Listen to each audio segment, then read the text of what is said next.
Hey everyone, welcome back. We are part two now, and as you can see from part one, we have this coat completely dry.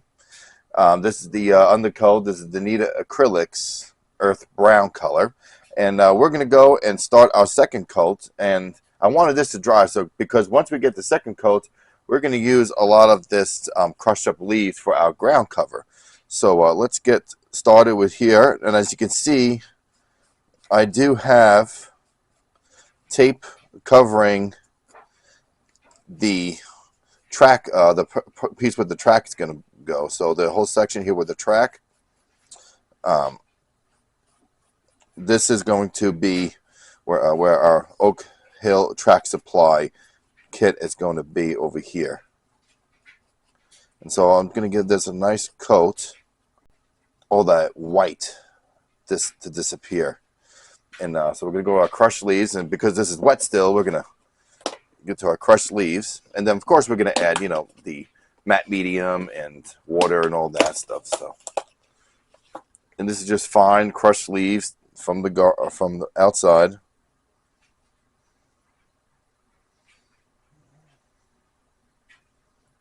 Pat it down. Again, this is just an just ground cover, like just an undercoat, because we're going to layer all of this with tall grass and all that kind of stuff. The cool thing too with crushed up leaves that I like is that you have all these little stems that are still not fully crushed down, and it does give you a really realistic twigs and barks from old trees and stuff. This stuff is really good for your forest areas, your deep forests.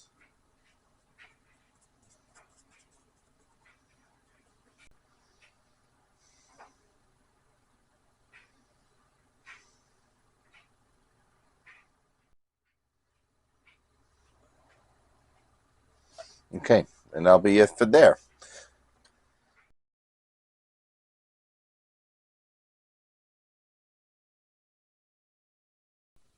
Okay, so our next step is going to be adding some ground cover. And so we have this flock and turf. This is the Alpine Meadow Blend, a 32 ounce from 32 ounce container from Scenic Express, the flock and turf series. It's actually really good. I like using that stuff. And then also we're going to be using some matte medium, Scenic Express. I'm also in the process of buying some Liquid Text matte medium, and I want to use that and show how we use that. I heard that works really well, just like the matte medium from Scenic Express. And so what I'm going to do is because this is still kind of wet, I'm going to add a little bit of this here and there just to see how it looks. If it even stays. And this is more of a shaking in your hand and applying it on top.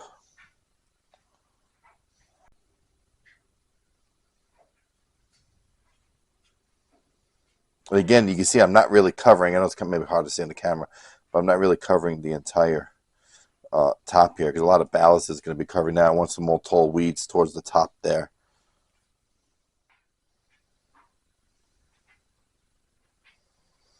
Okay, so as you can see here, I'm not putting a lot on this side here because we're going to use a lot more of the tall grass on this section here. I got some rocks I want to add.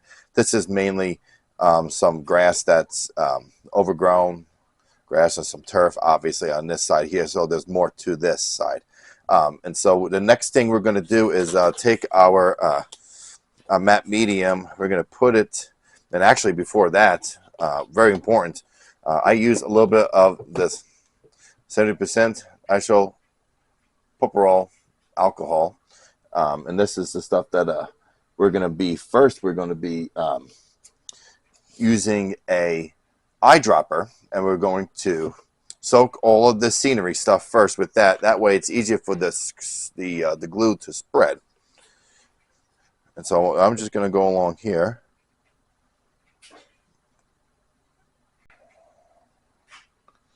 You can see how it spreads out very evenly. Some folks I think like to soak it. I just put enough for it to spread, let the glue do the rest. And here's another thing. Let's say you're using glue first, and it just becomes a big blob of glue. You know, you can use this and it helps spread out, just dropping the alcohol on top of the glue.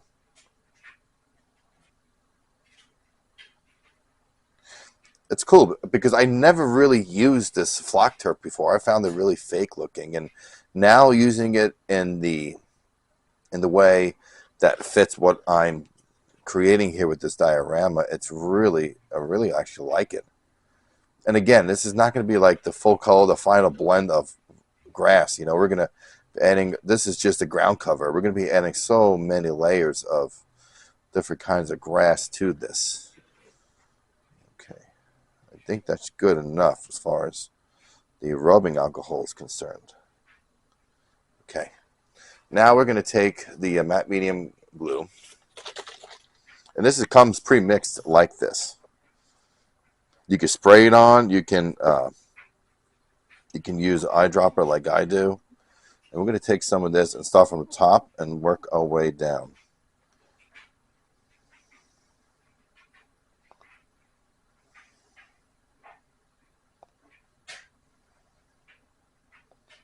Ooh, we don't want that happening. There we go. As you can see, that will happen when you, if I don't know if you see that on camera, there's a little blob of that glue. Rubbing alcohol helps.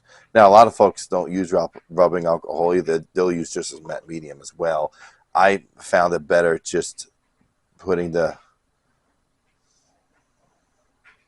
alcohol on first.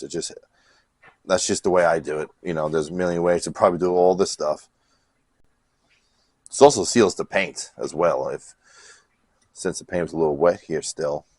And this paint actually, what's nice about the Anita's acrylics, it dries really, really fast. I'm going to let this cure overnight. And the reason for that, that's what I know for sure it's going to dry well. Technically, this part is something you can do in the weekend. Given my work schedule, it's very hard to do that. I think we're like, now video-wise, it's probably like once, twice a month I'm putting this out. This is all being filmed in the May, early June, but taking me like a week just to get to this point. You know, just life and work and life and work and life and work.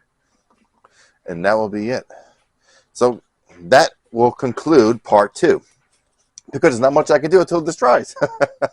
But in the meantime, while this dries, I'm going to show you some stuff that has came in the mail, so we can make this more of a worthy video as far as length. I don't want this a 20-30 minute video, but you know, 10 minutes is roughly what I try to do for everybody. And so let's check out some of the stuff that came in the mail today. So what I am showing you here are products by Oak Hill Model Railroad Track Supply, LLC. And Jeff Otto did a fantastic job with these. And this is a track kit. And this is one that, it's a 36-inch, so pretty much a whole flex track, but I cut this up already in preparation for the next video. And you can see I also ordered some of these little tiny tie plates. I mean, this is a very intricate kit. You know, but if you enjoy this kind of work, and I want this diorama to look really, really, really realistic. And so here's a piece of that track. I already cut the other piece, and I'll show you what the progress is so far for the next video. But here's you get this here, which is the ties, right? And then here cut out are your actual tie plates. And so what you do is you put the rail on top of the tie plates, you solder it. He actually gives you little pieces of solder too, which is in here, this little package, right? Really, really cool. And so you solder the rail, and then you glue it or nail it right to your ties. And so from there, you can do all your weathering, your painting, and then there are these little tips. And these little tips here, I know it's hard to see on the camera, these little tips right over here are for connecting your feeder wire to, so you can power up the rails and you can run your trains. And I know he has a lot of photos on his website along with social media, but especially Facebook. You see a lot of his work on Facebook. It looks awesome. So we're going to do this for the next video, and we're going to show how we're going to weather paint the track, and that will be the next part for the diorama. So guys, thank you so much for all of the encouragement and the support. And I look forward to seeing you for the next series, or the next part, rather, of the series for our display that we're building. You guys take care.